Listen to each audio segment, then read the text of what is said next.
Hey everyone, welcome to my show. Be sure to hit like, follow, and subscribe on YouTube and Twitch for all my exclusive content. Hello again, everybody. Tiberius here with a quick video for you on this new game that I've been playing all week called Watchers of Realms. Uh, Started off as a sponsorship, as you can see on screen, the sponsor logo right there. But after a week of playing it, I like the game, and I think I'm going to keep playing it.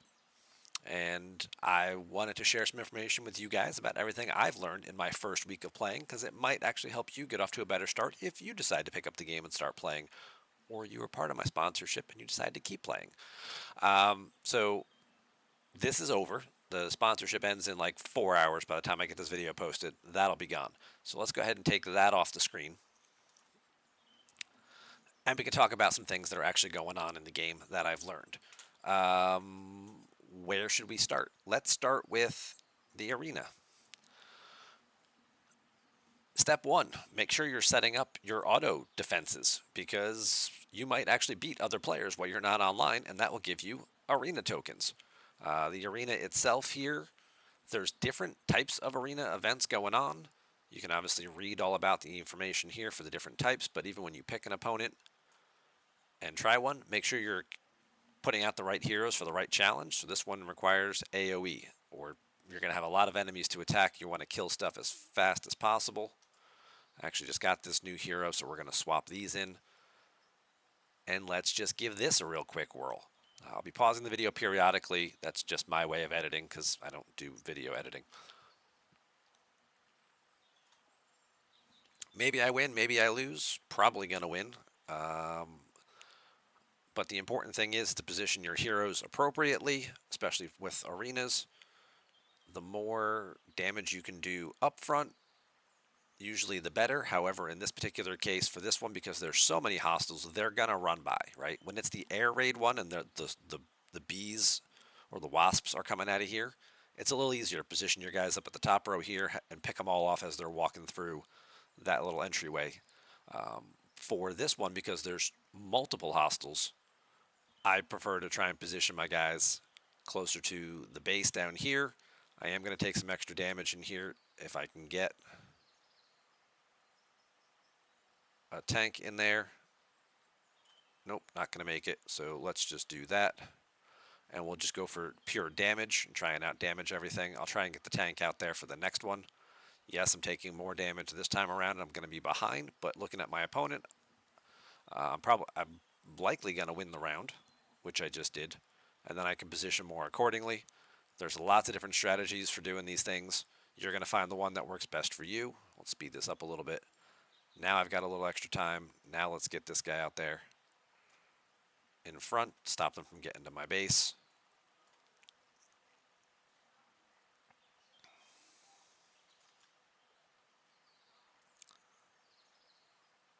And now we should be able to get rid of some of this stuff a lot faster. We'll win that round. And we'll do that. Put that fourth one out there, but now it looks like we're just going to win here. So positioning your heroes, very important for things like arena. Also, when you have a victory and you have a lineup that you like, just make sure that you're actually checking the auto fight records to be updated for defense. So that way when you're offline, it'll, and other people attack you, it'll execute the strategy that you just used if you're happy with it. And then you might actually pick up a few wins against players while you're offline. So there's area number one. All right, let's move on to area number two, which is the Tide. Now, this is a fun little event here. You can do 3 Tide assaults per day. Definitely recommend you do all 3 every day and then claim your loot afterwards. It's a fairly straightforward mechanic where you're putting out a bunch of different heroes accordingly. I think I can actually swap my newest hero in, so you can come out, and I can put you in there now. You queue up your lineup, tells you, well, I'm way ahead of what I'm expected to fight, and I'll hit that fight button. And now here's the part I wanted to point out, because it looks like it says auto fight in progress, like you have nothing to do anymore. So you just sit back and watch and let these guys come at you, and your heroes will defend and kill them, hopefully. But you see this little thing right here in the middle? that's the one thing you do have control of during this fight. If you remember back to the very first level, there was that big, we'll call it a golem, that showed up and killed a whole bunch of enemies. Well, you can summon that golem once per fight to come back and do a bunch of damage for you. It's got that 20-second cooldown, but as soon as I hit this button right here, now he pops right in here and unleashes a whole bunch of damage on anything that's around and then disappears. So don't forget to use that guy, because that can be the difference between a win and a loss.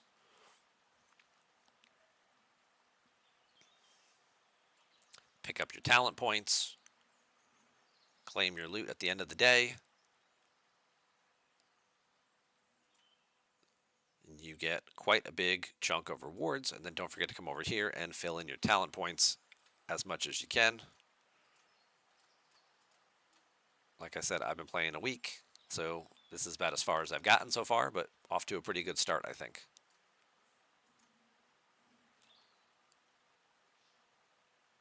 All right, what do we got next? Guild Boss. Guild Boss is a good one. We got guild quests. Let's claim that real quick. Guild Boss, right? When you're fighting your guild boss, a lot of things that often goes overlooked is this unit assist slot right here. So you pick your heroes, you pick your best people, you put them out there, you're ready to go, to fight the enemy, whatever level you are. This is probably something that you should consider. Even if you feel like you're the strongest of your friends, you just started playing, right? You might still be able to borrow a hero from somebody else. Now, you can't do the auto fight option, but a lot of these people have pretty significant strengths and abilities. And if you start looking at people who have high attack and things like that, oh, I could borrow this person's Eloin as a healer. Yes, please. That means I don't have to use my healer, and I'll get theirs instead. That seems like a good thing to do. So now when I go out there and I fight, I have an extra person that I can pick to use instead of my own that may have a stronger ability. So when I'm playing my people out,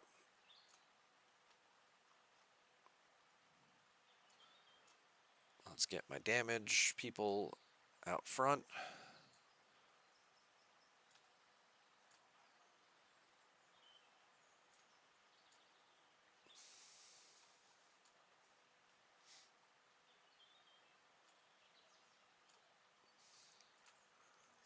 And now I'm borrowing somebody for the rest of this fight. So if I'm assuming this healer's got to be better than mine, right? It's a 5-star healer. It's been leveled up a bit. I don't have any 5-star healers. So hopefully that will keep my people alive longer. Maybe even give them some additional bonuses or buffs that make them help take down this dragon even faster or get more damage through.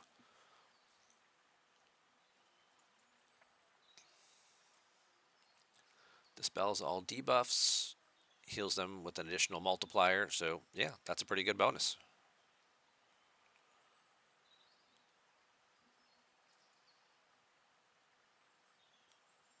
Everybody getting healed up nicely. So something else to keep in mind while you're doing these things, especially very early on when you don't have very strong heroes and you can't put a lot of damage on this thing, and maybe you're only getting 50 or 100 blood gems out of this, or dragon's blood. Don't forget to borrow a hero. All right, let's move on to tip number 4, your event calendar. Some games have this, some games don't. You might not be familiar with it. You can go right in here to your event calendar, see everything that's coming up, and you can actually click on the event and it will kind of tell you what you need to do. Get your beginner scroll, whatever the case may be. What do we got going on right now? Tales of the Smith and enhanced gear, right? That's what will give you points, things like that. You can come over here, claim all, get your prizes. You can see what rewards are available for enhancing your gear. The important thing with this is for summoning. A lot of people, you get new crystals right away. You're excited. And of course, the first couple days, you have to try and get heroes because you don't have any yet, right? So you have to just summon and take your chances with whatever you can get. But after like the first 2 or 3 days, hold on to your summoning crystals, because on the weekends they love to run events involving summoning. And this Friday we've got drop rate of legendary heroes increases to 2 times during the event. And that's a 3-day event, right? Running Friday, Saturday, Sunday. Saturday we've got an event, get a random legendary if you summon a legendary. So basically it's a, if you happen to summon one, you get one for free. So if you happen to get lucky with your regular summonings, or you have a legendary crystal to summon something, do it on Saturday, maximize your reward, get that extra legendary for free. And then Sunday here, they have another event going on. The designated hero will enjoy a 15 times drop rate, and there are a couple of legendary heroes, so they're going to have a pumped up drop rate, increasing your chances of getting them, which will then increase your chance of this happening and getting your bonus. The other thing too also ties in through events and things you're going to run. A lot of times you'll get fragments of stuff. This little guy over here is your storage icon. You can go look at your inventory and you can see things like, oh, I have 24 summoning shards. I need 30 of them to turn them into an ancient summoning crystal. Summoning crystal is what I need to summon a legendary hero through this divine summoning. Well, I've got a chance at getting a legendary hero. It's mostly rares out of this, 92% rares. But there's a 6% chance that I get a legendary out of it. If the drop rate's higher, if I happen to hit one and then I get another one for free. So there's kind of some things that, you want to at least cross your fingers and try to optimize things. But now you're thinking, well, how do I get those shards? The wonderful thing is too,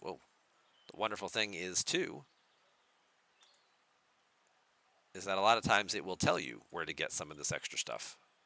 It'll give you sources right here over on the side. This one doesn't have any sources that you can go look for, but I happen to know one of the other events going on right now is this lucky roulette wheel, where it's on the wheel. Maybe you get lucky and get some spins, and you're like, well, how do I get spins for this?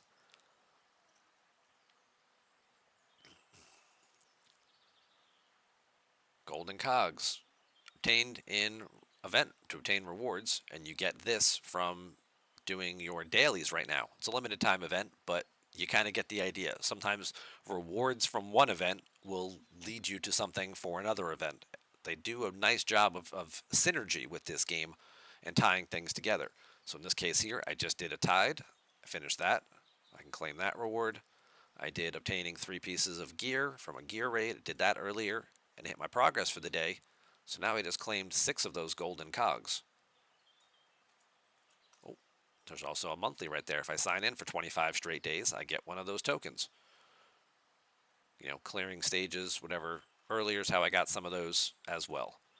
But now I could come back here, go to my lucky roulette wheel, and spin this thing 8 times and hope to get, well, we're getting some mythic extracts. Can't be too upset about that. There's a shard. And I know I have until Saturday until I really want to even use that. So the fact that I only needed 5 or 6, okay, well, I didn't quite get them all today, but I still have a couple days because I'm planning ahead, because I've looked at the calendar and I'm at least trying to make sure I'm doing the things to put me in the best position possible. And I feel like that's a pretty good thing to keep an eye on. Check the calendar, see what's coming up before you start doing things. Before, if you're gonna spend money and buy a pack to get a legendary hero, don't buy it today. Buy it Saturday. Get the extra bonus. Get the free secondary hero. Like, that would make a lot more sense. Moving on. Let's move on to gear. That's another big one, right? Early on in the game, when you maybe have 1 purple hero, 2 purple heroes. Like, again, I've been playing a week. I've got a lucky pull here. This was a reward for sponsoring, for doing the event, rather, for doing the 7-day challenge. I got a legendary hero out of it. So, yay me. But even if you have, you've got a bunch of rares, maybe you get 1 or 2 epics out of your 7-day logins and things like that. I think they give you Mari is one I think they give you, and sometimes the 7-day hero will be Ain. Okay, it's a pretty solid hero. You're leveling them up. You're putting gear on your heroes to use. Depending on how you're using them, you'll enhance them certain ways. But for the very beginning part of the game, the base stat numbers outweigh percentages. Your overall stats are fairly low until you level them up and star them up to additional levels. So adding 10% to something isn't as significant as adding 500 to it, right? Unless your attack was already 5,000, you're coming out way ahead by adding the base stat versus adding the percentages. So when you're looking at gear to put on people, you're going to be more concerned about having a higher base number than you are about having like an attack plus 10%. Because 10% of 284, well, of 24 of 2844 is 284. Whereas if this was, better piece of gear, it might be 300 or 400. Like one of these pieces might have 325, or yeah, these are all. So these would be higher base numbers versus a percentage bonus. I've been watching some videos, been listening to some other people talk about this game. They seem to like it, but a lot of what they're talking about is end game content, right? You can progress through this game fairly quickly and get to some of that higher level content. 90 days, 120 days, fairly consistently is where a lot of them seem to get. 3-4 months down the road is where they've got multiple legendary heroes. A lot of their guys are maxed out. They've been awakened. They've done all this other stuff and boosted some of their skills up. Definitely recommend watching some of their videos. Check them out. Uh, Fastidious, Ivy League Gaming, Ash have been the three I've been watching so far. I'm sure there's others out there doing a great job with that. So feel free to go check those channels out for some more advanced tips and hear things directly from the people who've been doing this for, 7, 10, 12 months. While we're in here, other thing with gear, you get this handy little swap button. A lot of times early on, you have a very limited amount of quality gear items, and you're going to put them on, your 5 or 6 best heroes.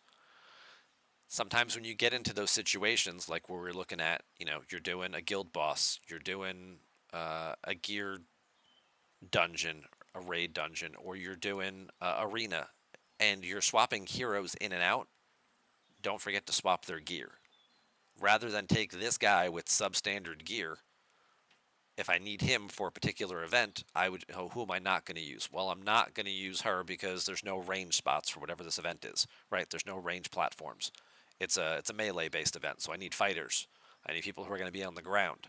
Well, I don't need her gear then. I can swap this whole set and just take the whole set and see how much his stats all get boosted from just borrowing all of this gear, click of a button, and then just have to remember to put it back later. A lot of players will do this. They'll have 3 or 4 high quality sets of gear all arranged. And then as they need to swap heroes in and out for different types of events that they're running, they just keep moving the entire set rather than clicking and piecing something together. Or, oh, I need to get a 7th number. You're not going to run all 7 people on the battlefield probably or in the same event at the same time. So you can move stuff around between people as you need them for different events. All right, let's talk about the dwarf shop a little bit here. Gold, as you said, I've been playing 7 days. I have 4 million of it. Very easy to acquire. Anything in here that requires gold that's actually worth getting, these things I buy. Sure, why not? Summoning stones, that's one of the few things that's worth actually spending diamonds on. Diamonds are a lot harder to get, much rarer of a currency unless you're going to invest money. So you kind of want to use them sparingly on things in here. Getting summoning crystals is good because you save 20%. If you try to do it in the other screen, I think it's 88 to summon. So here it's only 70. So pick these up. But instead of spending, like I'm not going to spend diamonds on this, the other thing worth getting, spend some gold. Buy a bunch of these crappy heroes. Why?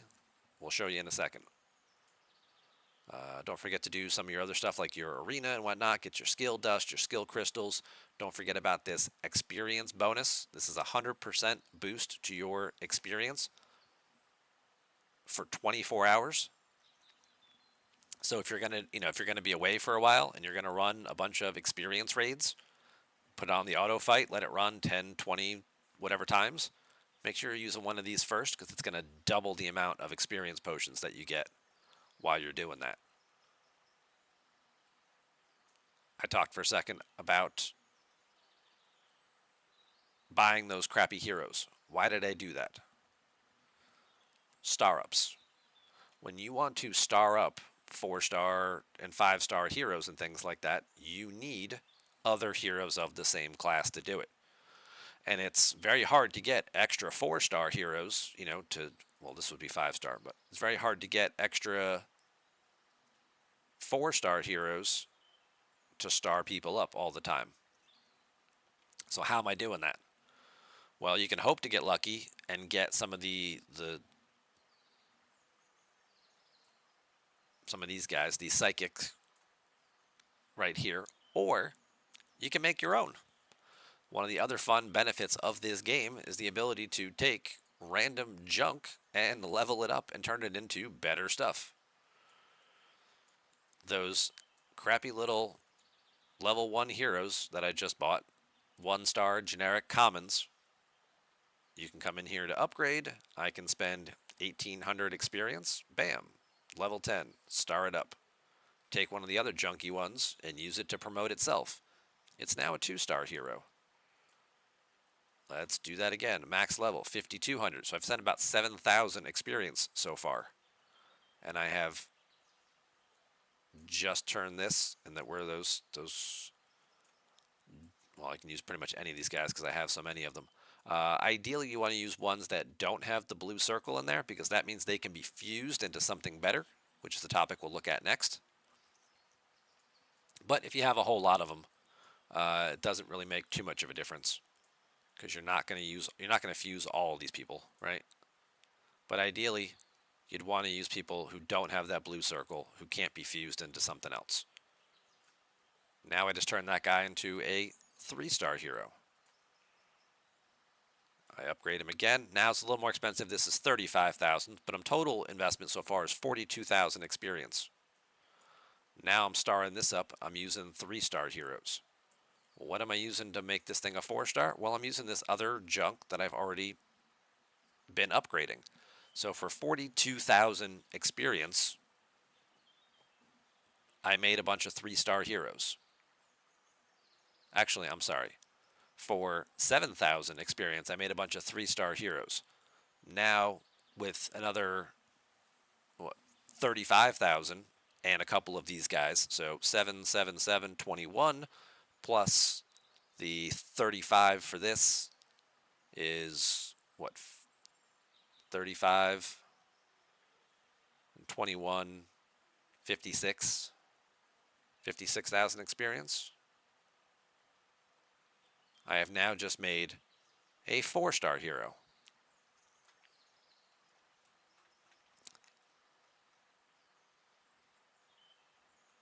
So now when I want to upgrade one of my better heroes, and it says, hey, you need some 4-star heroes to fill. Well, this one, I need 5-star, but you need some 4-star heroes to do it. I can use the ones that I've just made. Maybe you. Yeah, you need 4-star heroes. I can come down here and I can throw that guy in that slot. And now I can use this low-level junk that's just taking up space in my inventory and actually turn it into something productive and save my 3-star rares and my 4-star heroes and some of these psychic things for times when I really need something to upgrade, or for awakening heroes or things like that. Awakening being this other fun little tab over here. When you get a second copy of a hero, you can awaken them. Some to have better results than others. Not every hero deserves to be awakened. Some of them don't get any benefit at all currently, so be a little mindful of that, but you can scroll through and see, like, this one gets an additional benefit When I get to level 2, I get a crit rate bonus. Now I get an ultimate attack. I'm getting an extra bonus there. So and then boosting my crit damage. There's a lot of good things to do. Ideally, you'll hear people talk in videos about like, oh, I have an A5 this, I have an A5 that. They're talking about Awakened level 5, which has all of the bonuses and benefits unlocked, which gets more important with higher and higher heroes. You got lots more burning abilities and things like that, burning damage. So that's what this hero does, is they inflict burning damage on targets. So now it's doing a lot more, and it's going to last longer, going to cause you a lot more damage, making your fights easier. So a lot of good benefits come out of this by awakening heroes, but again, not every hero deserves to be awakened. I don't know if I have any offhand that I can just point out that, a lot of heroes you're thinking, I'm probably not using that hero anyway, right? The hero themselves isn't very good, so, if you give this hero extra dodge, so they get more damage, or after dodge get more damage, and you're just like, well, I don't even use this guy to begin with anyway because I've got 7 other fighters that are better. That may not be a hero you want to use other versions of to awaken extra abilities right off the bat. Just be a little bit mindful of it. The only benefit to awakening heroes is that when you do so, you do get one of those psychic souls back, which will then let you use it to star up another hero. So it's sort of like a trade-off there a little bit, but sometimes there might be better things to do with those heroes, especially as we lead into our last topic, if it's a hero that you can fuse. And a lot of people have been asking me, what is this hero fusion thing? Short version is hero fusion, much like star ups, where we took a bunch of those 1-star common crappy heroes and turned them into something that's actually more useful, is exactly what hero fusion is too. Hero Fusion right here, as you can see, there's currently an event running on. To get this Crodor character, I take 4 of this character right here, Draga, I think her name is. Yeah. And if I had 4 of them who were leveled up to 5-star and maxed out on level, I could build a legendary hero. Now, this is a special event going on right now with just these 2. These will expire in 7 days, but there's a couple of them that are always here. And there's a handful of very good people in here. Lightlock, Theowen, Navris, Livian. These are all good characters. Komodo's a solid fighter. And then you've got Abomination right here, who is a pretty solid legendary fighter as well. What you're essentially doing here, if I wanted to build Theowen, I'm taking 2 rares and 2, I think they're advanced uncommons, right? 2 green heroes and 2 rare heroes, and I'm combining them and turning them into an epic. The greens are fairly easy to source. The rares, you have to get lucky with some of your drops, but a lot of the greens you can get through, raid dungeons or through the dwarf shop. These you got to get a little lucky with what you pull.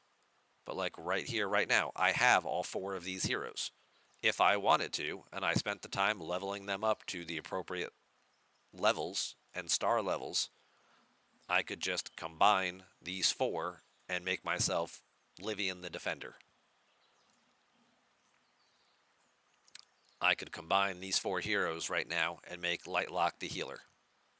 And it'll show you, oh, you've got this one. Oh, I've got a backup. Nice. This guy right here, I have one. I haven't leveled it up yet. I could start leveling him up. This one is partially leveled up because I was, again, doing those star ups. And then this guy right here, again, partially somewhat of the way. So I could spend some time today working on the rest of this and get myself an epic healer for my troubles. So something else to keep in mind, especially if you've been having bad luck with your summoning and you've just been getting a lot of rares, you might be able to turn some of those rares into epics. And then you might be able to turn some of those epics into a legendary one day. Hope that helps.